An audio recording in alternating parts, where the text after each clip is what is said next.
역전될 것 같습니다. 이미 역전된 도 생겼고요. 월세에 대한 부담은 올라갈 것 같습니다. 1억이 월세야. 그 물건 추천하신 사람들의 물건일 수도 있어. 그렇게 의심을 하고 들어가야 돼요. 이건 진짜 전세 사기보다 더 나쁜 사기라고 생각합니다. 왜 알면서 돈까지 받으면서. 월세가 이렇게 수요가 늘어나면 이제 뭐 자이든 타이든 월세 상승에 대한 부담이 굉장히 가중될 텐데 시장이 어떤 흐름으로 또 그러게 될까요? 이거 참 단순한 문제가 아니라 제가 요즘 제일 고민하는 문제 중에 하나일 텐데 2030 분들 이제 제 아들 딸들이 그렇죠. 지금 그 연령대가 되다 보니까 피부에 바로 와닿더라고요. 그러니까 아마 본의 아니게 부모랑 같이 살 분들이었겠다는 생각이 독립을 빨리 안 하고 심지어는 결혼을 하고도 안 나갈 사람들도 있겠다. 못 나가네요. 옛날에는 이렇게 막 세대가 막 분화가 됐는데 다시 또 이렇게 결합을 하는 그런 가족들이 생길 수도 있겠다는 생각이 들 정도로 월세에 대한 부담은 올라갈 것 같습니다. 그러니까 이제 두 가지일 텐데 인구 구조 있죠. 인구 구조가 바뀌는 부분들도 같이 생각해 보셔야 될 것 같고 월세가 올라가는 부분들을 같이 보셔야 될 것 같은데 전세가 줄고 있는 건 사실이에요. 예전에는 한 8대 2였어요. 그러니까 전세가 8, 아파트 기준으로요. 그다음에 이제 월세가 2 정도였었거든요. 뭐 지역에 따라서는 아예 그냥 전세만 있는 데도 있었는데 최근에 비율이 많이 올라가서 아파트는 전세가 6, 월세가 4예요. 근데 아마 조만간 역전될 것 같습니다. 이미 역전된 도 생겼고요. 아마 이제 이게 입지에 따라서 좀 다르긴 할 테지만 일반적인 아파트를 말씀드리는 겁니다. 아마 진짜 학생들 없고 소형 아파트들은 이미 월세로 역전된 지역들도 꽤 많이 발생했을 거라고 생각을 합니다. 이게 이 추세, 이 트렌드는 바뀌지 않을 거라고 생각하고 있고요. 그러면은 이제 전세가 월세로 바뀌는 여기서 우리가 예측할 수 있는 것들은 두 가지인데 하나는 전세에 대한 부담감이 있는 층들이 많아진 거고 입지가 좋은 데들은 전세가가 너무 높기 때문에 또 하나는 뭐 그냥 어쩔 수 없이 선택해야 되는 부분들이 있는 거죠. 전세는 줄고 월세는 증가할 것 같거든요. 대한민국 대표 아파트 중에 하나가 엘스 리센츠인데 최근에 이제 월세를 봤더니 작년까지는 200, 300이 제일 많았었는데 지금은 300도 없는 것 같고 400, 500 맞죠? 그렇게 올라가고 있는 것으로 보입니다. 근데 이제 그게 뭐 대형 아파트도 아니고 그냥 일반적인 거의 지금 2008년도부터 2009년도 입주한 아파트니까 17년, 18년 차 아파트의 구축이죠. 근데 국민주택 규모가 8사가 400억, 500억을 한단 말이죠. 그럼 이 중산층들, 거기 살고 있는 사람들이 보통 30대 후반, 40대까지가 제일 많을 텐데 아이들은 초등학교 다니는 부모가 많겠죠. 그러면 맞벌이 하지 않고 솔로 가족이면은 뭐 1,000만 원 이하일 거 아니에요. 연봉 1억 넘는 사람들 많지 않을까. 그러면은 월급의 절반을 내야 되는 거거든요. 그러면은 아무래도 좀 근데 거기 또 학원 때문에 거기 사시는 분들이 많을 텐데 아이들 학원비까지 하면 그래서 거기는 아마 맞벌이가 많을 것 같아요. 혼자 벌어서 거기 못 살아. 그렇지? 그렇죠. 예. 그리고 사실은 위에 부모님들 도움을 많이 받았어요. 이제 그런 사람들로 많이 되어 있고. 아무튼 좀 그런 상황입니다. 그래서 이게 비단 S 리센츠뿐만이 아니라 그 밑으로 가게 되면 이제 월세가 이건 더 올라갈 것 같거든요. 특히 이게 5구는 더 높을 것 같고요. 또 아예 그냥 원스페이스나 원룸 정도는 더 높을 것 같아요. 크기에 비해서. 그렇게 되면은 이제 우리 결혼하지 않은 1인 가구, 2인 가구가 많잖아요. 제가 처음에 이제 인구 구조 바뀌는 거 고려해서 말씀을 드렸는데, 현재 1인 가구가 25%가 넘었어요. 보통 1인 가구, 2인 가구, 3인 가구, 4인 가구 이상이 있는데, 3인 가구나 4인 가구가 제일 많아야 되거든요. 지금 1인 가구가 제일 많습니다. 근데 이 비율이 더 증가할 것 같거든요. 그럼 1인 가구는 집을 안 살 것 같아요. 한동안은. 그럼 월세로 갈 수밖에 없을 것 같고 전세로는 못 가거든요. 사회초년생이 많기 때문에. 그래서 최근에 저도 뭐 월세를 받는 게 있긴 한데 일단 100만 원 이하는 없어요. 예전에 제가 뭐 10년 전 그럴 때는 다 50만 원 이하였었거든요. 지금 생각해보니까 그 당시에는 적지 않다고 생각했었는데 지금은 100만 원 이하가 아예 없어요. 원룸 기준이요? 그쵸. 예, 서울에 있는 것들은. 그래서 역세권이죠, 당연히. 사회초년생들이 월급이 한 300만 원? 이면은, 근데 이게 또 월세만이잖아. 관리비도 따로예요. 교통비나 또, 얘는 또 식비도 따로 써야 되거든요. 좀 커피 한 잔에 또 얼마야. 조충 못 하겠구나, 일단 생각이 드는 거죠. 그래서 아까 그 말씀드렸는데. 근데 이게, 80만 원, 70만 원에서 100만 원 확 넘어간 게 최근 일입니다. 이게 1년도 안 되는 일이거든요.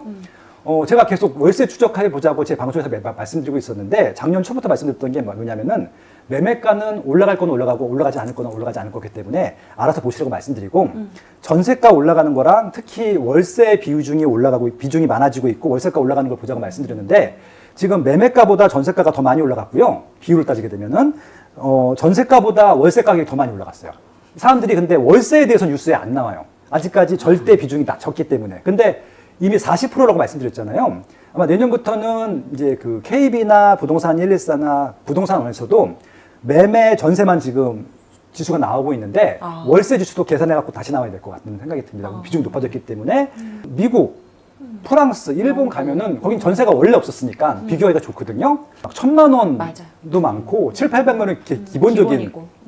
그러면은 한국 월급으로는 감당할 수가 없죠.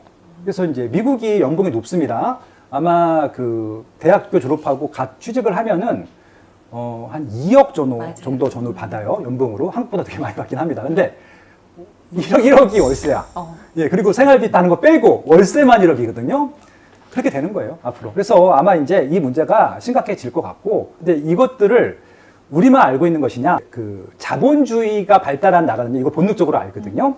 최근에 뉴스 보신 것 중에 외국계 투자법인, 부동산 투자법인이 한국에 와서 월세 이런 펀드를 만들고 월세 투자를 하고 있다는 것들. 대신 비싼 월세입니다. 좋게 만들어서 강남권에 미국계도 들어오고 호주계도 들어오고 영국계도 들어왔고요. 그리고 알게 모르게요. 화교분들이 되게 일에 밝잖아요.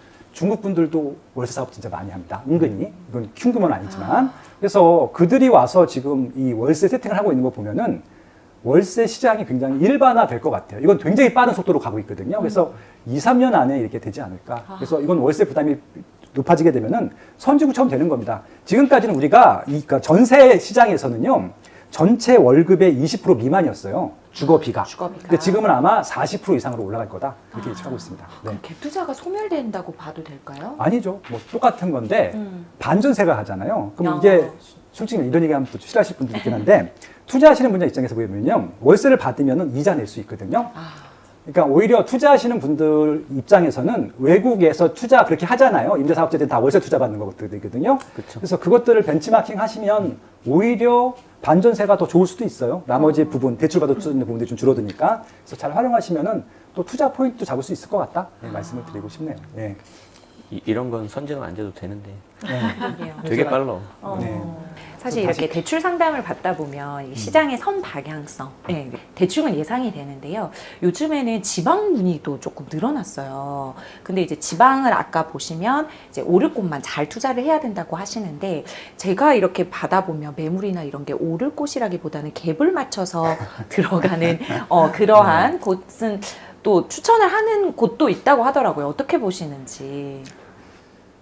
말씀드리기 좀 조심스럽긴 한데, 그러니까 이제 지금 투자를 하는 층들의 연령대가 되게 다양해졌어요. 그러니까 이제 저 때 제가 20년 전에 공부할 때만 하더라도 40대 전후로만 공부를 했어요. 나이가 좀 있으신 분들도 안 하셨고, 40대 많아봤자 50대 초반이셨고, 30대들도 많이 안 했던 시기였었는데, 지금은 20대부터 80대까지 다 하시거든요. 그러니까 이제 연령대마다 좀 투자하는 방법들이 다른 거예요. 그래서 돈이 있는 분들은 좀 갭을 큰 거 끼고 사시기도 하셔서 성공하는 사례들을 보니까 젊은 친구들은 자기한테 기회가 없다고 생각하고 굉장히 조급해하는 것 같더라고요. 그러다 보니까 지금 뭐 저희 PD님도 지금 다행히 이제 좋은 아파트 분양받아갖고 예, 잘 하고 있는데 그때 물어봤어요. 제가 너 계약금 낼 돈은 있니? 했더니 딱 그만큼 있는 거야. 몇천. 네. 그러니까 대부분 다 그 몇천 가지고 투자를 하는 겁니다. 근데 우리 PD는 다행히 좋은 아파트, 새 아파트를 당첨했고 많이 도와주셨어요. 그래서 네. 조언을 많이 해주셨으니까. 근데 아무튼 그랬었는데 그러다 보니까 이제 조급한 20대, 30대 초반, 그러니까 좀 사회 초년생들이 부동산으로 돈을 벌고 싶고 등기 부분을 입을 올리고 싶다 보니까 뭐 방법을 모르잖아요. 그러다 보니까 이제 그런 강의를 하는 이제 그 사이트가 막 뜨죠. 페이스북이나 인스타나 막 1,000만 원만 갖고 오세요. 뭐 많이 보던 사람이 뭐 갔더니 뭐 유튜브 구독자도 뭐 100만이 넘고 막 이런 데 가니까 안심하고 들어가는 거죠. 근데 가서 또 추천하는 걸 딱 들어봤더니 그럼 지방에 갭 투자하는 용도인 거예요. 그러니까 지금도 저도 봤는데 매매가랑 전세가랑 똑같은 것도 되게 많아요. 심지어는 이게 지금 아파트로서는 거의 진짜 드문 일인데 매매가보다 전세가가 높은 아파트도 있어. 그러니까 환급까지 받을 수 있는. 그러니까 그러면 왜 그럴까를 한번 생각해 봐야 되는데, 저 유명한 사람이 유튜브에 맨날 나오는 사람이 추천을 하니까 그걸 사는 거야. 근데 그것들을 심지어는 컨설팅비를 받고 강의료뿐만 아니라 컨설팅비 받고 소개를 합니다. 근데 저는 그거는 무조건 하시면 안 돼요. 그건 아파트로서 전세가율이 매매가랑 똑같다는 것은 이건 다세대 빌라에서도 해서는 안 되는 일이거든요. 근데 아파트는 더군다나 하면 안 돼요. 근데 이걸 자꾸 왜 하냐면은 제가 20년 전에 투자했을 땐 그게 됐어요. 지방도 수급이 안 맞았었거든요. 공급이 훨씬 부족했어. 근데 이때는 그냥 대충 사두면 올라갔어요. 근데 요즘은 아까 말씀드렸잖아요. 지방이 수요는 빠지고 공급은 쌓여가지고 남아 돌거든요. 하실 거면은 좋은 거 하셔야 돼요. 그러니까 지방도 갭이 커야 돼. 그러니까 저는 오히려 갭이 큰 게 더 안전하다고 생각합니다.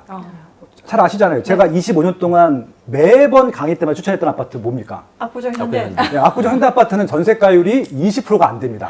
근데 이 전세가율이 20%도 안 되는 아파트를 제가 왜 추천했을까요? 네. 저는 전세가율이 낮으면 낮을수록 안전한 아파트를 생각하고 있거든요. 지방도 마찬가지입니다. 그래서 제가 20년 전에, 15년 전에 투자했을 때는 그게 맞는 논리였는데 지금은 갭이 작으면 작을수록 위험한 아파트입니다. 서울은 다행히 이런 아파트는 없어서 그나마 금액이 큰 다행인데 지방은 널렸어요. 좀 더 옛날보다 더 붙었어. 이걸 어떻게 할 거냐고. 왜냐면 10년 동안 가격이 안 올랐거든요. 그럼 이거는 사면 안 된다는 얘기입니다. 10년 동안 혹시 여러분 중에 10년 동안 이 물건을 갖고 있었는데 가격이 안 올라가는 거 있잖아요. 밑주고서도 팔아야 되거나 10년 동안 안 올랐으면. 근데 그런 아파트들을 추천해 준단 말이에요. 아마 그 강의를 그 물건 추천하신 사람들의 물건일 수도 있어. 네, 그렇게 의심을 하고 들어가야 돼요. 그래서 이거는 여러분들 유명세가 중요한 게 아니라 유튜브 조회수가 중요한 게 아니라 구독자 수가 중요한 게 아니라 챗GPT가 인정한 대한민국 최고 전문가 김학렬이 얘기하는 걸로 좀 믿어주시면 좋을 것 같고요. 절대 하지 마시고요. 경찰에다 고소하세요. 그러면. 네, 그래도 될 것 같아요. 사기야 사기. 네, 이건 진짜 전세 사기보다 더 나쁜 사기라고 생각합니다. 왜 알면서 돈까지 받으면서 그런 것들이니까. 예, 그렇게 좀 강력하게 말씀드리고 싶습니다. 네. 아니 그러면 직접 컨설팅 해주시고 하면 좋고 할 텐데 그렇게 안 하시고 항상 이렇게 알려만 주시잖아요. 예. 그 소장님의 가치나 이런 거, 사명 이런 거를 좀 듣고 싶어요. 사실상 이렇게 다 알고 계시는데도. 질문 네. 좋다. 네. 아니, 저는 항상 궁금했거든요. 왜냐면 왜냐면은- 진짜 불인일 때 왜냐면은 저는 컨설팅 3천만 원 받고 찍어주면 되잖아요. 네. 10년 전에 진짜 소장님이 압구정 계속 말씀하셨는데 사실 사람들 다 우스갯소리로 이렇게 생각하고 넘겼거든요. 근데 네. 실제로 실천한 사람들은 10년 전에 압구정에 10억대, 그쵸? 네. 70억이 넘잖아요, 네. 지금. 네. 그러니까 몇 천만 원 받아도 그냥 강남 살아 해도 몇 천만 원 받으면서 감사해야 하는데. 지금 그렇게 받고 계신 분들이 많죠. 맞죠. 네. 그래서 제가 지금 이렇게 좀 가난하게 살고 있는 거. 어깨가 갑자기 쭉 빠지면서 이렇게 쭉 움츠러드네요. 막. 근데 그 수많은 양지를 그냥 공급해 주시고 그쵸. 하시는 게 항상 매일매일. 궁금했어요. 네. 네. 이제 그 압구정 자주 놀러 가는데 가득하면 등을 딱딱 치시는 분들이 꽤 있어요. 그랬더니 저는 모르는 분들이야. 그랬더니 압구정에서. 덕분에 샀잖아요. 이런 분도 진짜 있어요. 덕분에. 밥 산다고 해서 덕분에. 그러지 말라고 그렇게 말씀을 드리는데 진짜 제 방송 보고 제 강의 듣고 사신 분들 꽤 많거든요. 근데 그분들은 돈이 있으니까 산 거지. 뭐 이게 추천한다고 다 사지 않아. 그래서 저는 그냥 그런 것들 들으면 기분 좋고. 그렇다고 소장님이 압구정을 가지고 계시냐. 음. 내가 가지고 있고 압구정 계속 사라고 하면 이것도 그렇잖아요. 그것도 아니야. 네. 소장님이 압구정 가지고 있지 않으시 아니 근데 뭐 압구정을 못 가진 것들이 전혀 뭐 아쉽거나 그러지는 않고요. 뭐 특별한 뭐 부동산으로 이렇게 거부가 되거나 그런 목적은 없었어요. 그냥 잘 하다 보니까 자연스럽게 알게 됐던 것들이고 다행히 또 제 일이 그거여서 이렇게 시너지가 났던 거였던 것 같고요. 오히려 이제 제가 연구한 대로 분석한 대로 이렇게 매칭이 됐다 보니까 그게 더 짜릿했던 것 같고 아니 먹고 사는데 지장 없고 뭐 그렇잖아요. 애들 잘 크고 있고 뭐 제가 애들한테 뭐 자산을 물려줄 것도 아니고 예, 엄마 아빠 반짝이 산 거 보여줬으니까 그들이 알아서 이제 살아가면 되는 것들이고. 여기 배경음악 하나 끌어주시죠. 아, 너무 멋있네. 홀님도 보시면 임장 되게 중요하게 생각하는데 전투 임장 말고 가족끼리 편안하게 임장하는 거를 해라. 그리고 부동산 공부도 너무 전투적으로 하지 말고 일상에 스며들듯이 자연스럽게 해라 이렇게 되는데 사실 2030이나 조금 이제 자산이 부족한 분들이 보기에는 다 이루셨으니까 그런 말을 하는 거 아닌가 이렇게 생각할 수도 있을 것 같은데 2030 분들에게 그래도 힘내라 부동산으로 그래도 할 수 있다라는 말을 좀 한마디 해주실 수 있다면. 저는 요 입대사라는 방송이 너무 좋은 방송인 것 같아요. 왜냐하면 여러분들이 필요한 것들을 다 갖추고 있거든요. 저는 홀홀님은 개인적으로 존경합니다. 존경하는데 이렇게 하셨으면 좋겠다는 말씀을 좀 드려보고 싶은데 뭐냐면은 일단은 첫 집을 빨리 마련해야 돼요. 네. 실패해도 실패해도 그리고 갈아타기를 합니다. 그러니까 이것들을 젊었을 때는 좀 더 잦은 기간에 더 빨리 많이 갈아타기를 경험하시는 게 되게 좋을 것 같고 이게 한 2번 정도만 갈아타면 그 다음부터 알아서 하실 거예요. 예, 입대사 방송들을 보시면서 좀 그렇게 바로 따라 하시면 좋을 것 같고요. 부동산을 사보신 분들은 아시겠지만 첫 집 살 때 저는 100% 다 후회한다고 생각해요. 저도 그랬었고 제 주변 분들도 다 후회를 합니다. 왜 후회를 하는 줄 아세요? 더 좋은 걸 살 것, 더 비싼 거 살 걸, 더 대출 많이 받을 걸 이걸 후회하거든요. 예, 그런 측면에서 헐헐님과 풀팩님의 조합은 너무 필요한 조합이죠. 왜? 더 좋은 걸 사게 만들어주실 거예요. 그러니까 이게 투기 조장하는 게 아니라 여러분들이 시행착오를 조금 겪게 해드리려고 이 두 분이 굉장히 노력을 하실 것 같거든요. 그리고 이제 첫 집을 팔면서 뭔가 조금 뒤통수가 이상하다는 느낌. 뭔가 절세할 수 있을 것 같은데 이런 느낌이 있거든요. 그럼 이미 그러면 이제 이분은 준우수가 된 거야. 그럴 때 제방님이 결정적인 역할을 해줄 겁니다. 다음 집을 살 때 이걸 부부 공동명의로 하는 게 좋은지 아니면 또 순서가 있잖아요. 또 맞아요. 이런 것들. 그래서 요 세 분의 조합대로만 하시면요. 아마 여러분들은 10년 안에 뭐 지방 계신 분들도 서울 입성 가능할 것 같고요. 뭐 강남이 보시면 강남까지 가실 수 있을 거라고 자신 있게 추천드립니다. 네. 오늘 뭐 좋은 말씀 많이 해주셨는데 아까 말씀해 주신 거 정답이 다 있는 것 같아요. 그래서 저도 제 첫 집을 보고 나면은 이제 지금 보면은 내가 왜 이걸 샀을까 뭐 이런단 말이에요. 저는 세금 관리도 하는데 공동명의도 안 했고 정신이 하나도 없어요. 그래서 여러분들이 이제 완벽하게 할 수가 없습니다. 그런데 항상 우리는 어렸을 때부터 굉장히 공부를 열심히 한 그런 문화가 있잖아요. 그래서 완벽하게 다 갖추고 돈도 모으고 이렇게 하려고 하는 것 같아. 근데 그런 거는 조금 힘든 것 같고 빨리 젊었을 때 시행착오 열심히 하셔가지고 갈아타기 몇 번 하시면은 훨씬 더 좋은 결과 있으실 것 같습니다. 여러분들 어떤 선택하시든지 간에 응원하겠습니다.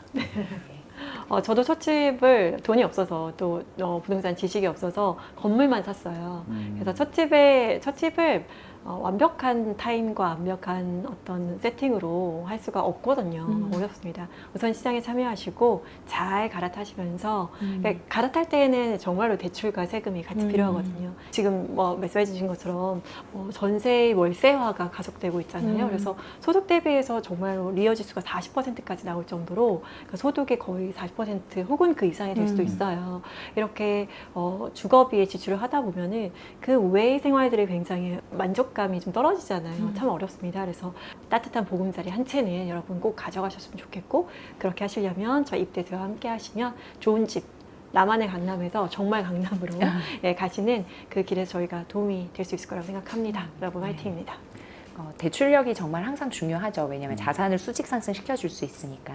근데 저도 사실은 50대 이상 분들에게는 대출력을 발휘하라고 잘 말씀을 못 드립니다. 네. 그래서 대출을 잘 활용할 수 있는 그런 범위도 20, 30, 40까지인 것 같아요. 네. 그래서 물론 50대도 불가능한 거는 아니지만 그래도 이렇게 갈아타기 하고 여러 가지 시도를 해볼 수 있는 것도 사실은 시기가 정해져 있고 기회가 그렇게 많지는 않으니까 이 시장을 떠나지 마시고 저희 입대세와 그리고 빠숑님과 함께 하시면 실패 없는 투자 계속 이어나가시리라 믿습니다. 일단은 내 집 마련은 무조건 하셨으면 좋을 것 같고요. 20대 분들이라 하더라도 지금 말씀하신 대로 경험을 좀 빨리 많이 해보시면 좋을 것 같고, 실패해도 젊었을 때 실패하는 게 맞고요. 제 나이에 대해서 실패하면 안 됩니다. 너무 힘든 일이 생기기 때문에. 그러니까 이제 제 스마트 튜브는 연령층들이 좀 많이 이제 올라갔어요. 이제 물론 20대 분들도 보고 계시지만 60대, 70대 분들도 많이 보는 방송이기 때문에 제가 좀 입대세랑 좀 다른 얘기를 할 수도 있어요. 왜냐면은 좀 몸테크하지 말라고 말씀드리거든요. 그러니까 이래서 재건축 재개발 하지 말라고 말씀드려요. 그분들한테는 지금 당장 행복하게 사는 게 중요하기 때문에 지금 적당한 입지면 그냥 시세가 많이 오르지 않아도 행복하게 사시라고 말씀을 드려요. 왜냐하면 정비사업 기간들이 점점 늘어지고 있어요. 예전에는 뭐 15년 전이면 했었는데 지금 이제 초기 단계라고 하는 건 나라에서 도와준다 하더라도 본의 아니게 막 20년까지 갈 수 있는데 지금 60대 분들한테 20년 후에 새 아파트 입주하라고 그러면 그건 말이 안 되잖아요. 그래서 차라리 그냥 기존에 있는 구축, 준신축 아니면 신축 중에 좋은 거 하셔갖고 그냥 편의시설 누리시면서 살라고 말씀드리거든요. 돈이 안 되면 그냥 월세 전세 사러 사는 것들이니까. 그래서 행복하게 사시는 것들에 대해서도 좀 고민해 보시면 좋겠다는 말씀을 드리고 싶고요. 옛날 같으면은 그냥 아파트를 막 수십 채 사가지고 제가 20년 전에 15년 전에 했던 것처럼 필요할 때마다 그거 팔아서 썼으면은 뭐 차 살 때 팔고 했었거든요. 근데 지금은 그게 안 되잖아요. 다주택이 안 되기 때문에. 그래서 제가 요즘 스마트 튜브에서 하고 있는 것은 현금 흐름이에요.